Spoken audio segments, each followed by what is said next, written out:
Pemirsa, anggota DPRD Kota Makassar Anwar Faruk mendesak pemerintah Kota Makassar, khususnya Wali Kota Makassar Muhammad Ramdan Pomanto, untuk segera melakukan pemilihan RT/RW yang baru, sehingga tidak menimbulkan gejolak di masyarakat.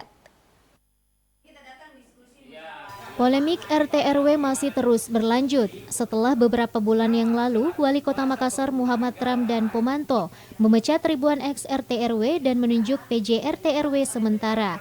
Hal tersebut membuat ribuan masyarakat merasa kecewa. Belum lagi pembayaran insentif ex-RT/RW belum diterima, serta sampai hari ini belum dilakukan pemilihan RT/RW baru. Anggota DPRD dari Komisi A Kota Makassar, Anwar Faruk mengungkapkan, agar terus tidak menjadi gejolak di masyarakat, pemerintah kota harusnya segera melakukan pemilihan RT/RW. Selain itu, juga pemerintah harusnya membayar insentif ex-RT/RW yang beberapa bulan belum diterima.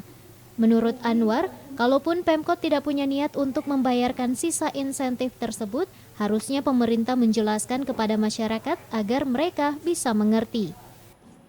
Saya menghimbau agar pemerintah Kota Makassar, dalam hal ini Bapak Wali Kota, segera melakukan pemilihan untuk RT/RW yang baru, sehingga tidak menimbulkan gejolak di masyarakat. Karena kita dengar kemarin-kemarin masih ada gejolak di masyarakat dan ketidakterimaan masyarakat terhadap PJ RT/RW yang ada saat ini.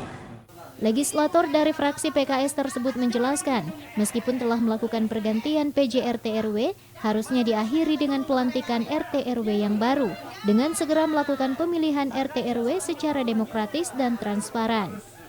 Dirinya menambahkan, agar permasalahan yang ada di masyarakat terkait RT/RW segera terselesaikan, dengan melakukan pemilihan RT/RW dan membayar insentif ex-RT/RW yang belum diterima.